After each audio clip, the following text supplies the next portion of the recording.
why am I showing you the car today? Well, someone hit me in town, drove off, and luckily my dash cam recorded everything, and I have gone through my insurance claims to try and get everything sorted, and then I decided to use this claims company I'd used before, and they got me like a nice car to use in between while the car was getting fixed, which was quite nice. Last time when I took in my Audi S3, I was given an A5, which wasn't as fast, but it was really comfortable and it was nice. So I said to them, I've got my my Golf, what car can you give me? I want something electric, because as you can see I'm on electric right now. I drive an electric pretty much everywhere, which is why I've ordered that ID3, because I know it's full electric and the range is 260, which is the same as what I used to get out of my S3, which is more than enough. I did a long drive the other week and it was 100 miles and 100 miles back, so 200 miles, it's nothing. I'd still have 60 miles in the anxiety range to worry about, but they did have chargers there at Microsoft, but you can't actually use them until you pass a training module. But then on the way back at South Mims, they had the really fast chargers, and I stopped off for some McDonald's. No, it wasn't that time. I stopped off for a coffee, which was like 20 minutes or so. So if they do claim that you could charge your car in 40 minutes, I would have had a journey through the rain to Starbucks from the charger. And got half, maybe 100 miles. And if it's Ecotricity, I've got the free card that you can get from their site. It might only be for slow chargers, I don't know. But anyway, there's an option to charge your car. And from looking on Whatcar, the online site about how much these cars cost to charge, a Tesla adds up to about £13 to fill it up. And you're going to be looking at a similar range for this, so £13, that's not much at all. I think a full tank in my old car would have set me back £75, and I would have got the same range. Difference there though, the power. So that car was over 300 horsepower, my one, not standard, and you really didn't get much for your money, so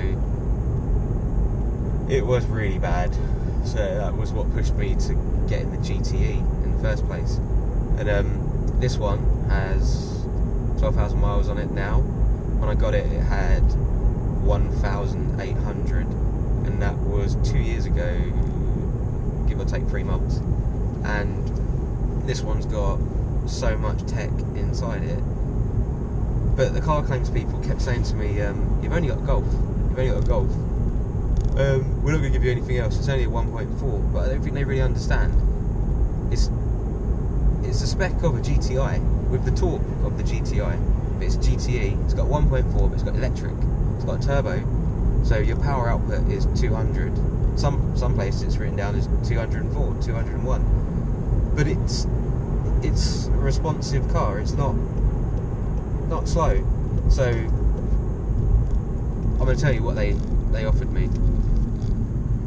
An Astra 1.6 or a Focus.